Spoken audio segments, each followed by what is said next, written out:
Con l'ingresso in sala operatoria di Excelsius GPS, la casa di cura Rizzola di San Donà di Piave diventa centro di riferimento europeo nel campo della chirurgia della colonna vertebrale.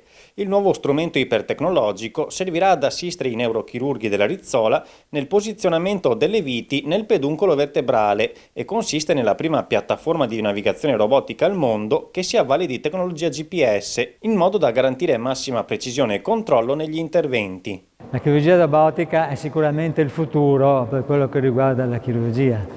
In questo campo particolare, la chirurgia ortopedica della schiena è particolarmente importante perché nella colonna vertebrale risiedono strutture di particolare delicatezza come il midollo spinale ed escono i nervi spinali. Quindi la precisione nell'atto chirurgico è cruciale per la buona riuscita dell'intervento. Questo in particolare, che è il robot più avanzato in questo settore, consente di fare delle operazioni in estrema accuratezza e in estrema sicurezza per quello che riguarda il paziente.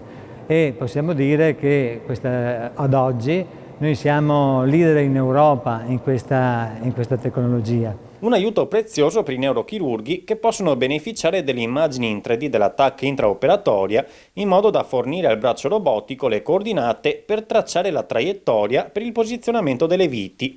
Sarà il braccio robotico poi a guidare la mano del chirurgo con una precisione millimetrica e il beneficio va anche a vantaggio dei pazienti. L'utilizzo di una traiettoria assistita impedisce che durante l'intervento possa cambiare la strategia chirurgica. È indubbio che una tecnologia di questo tipo rende possibile cose che fino a qualche tempo fa erano assolutamente impensabili.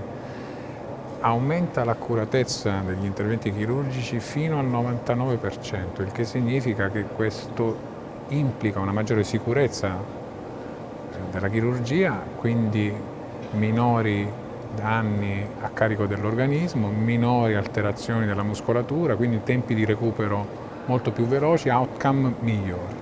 Questo robot ci ha permesso veramente di portare a un livello di precisione il nostro atto chirurgico che solo 7-8 anni fa era inimmaginabile. Non è come il Da Vinci, la cui innovazione di significato è stata quella di essere un'estensione della mano del chirurgo all'interno del corpo umano.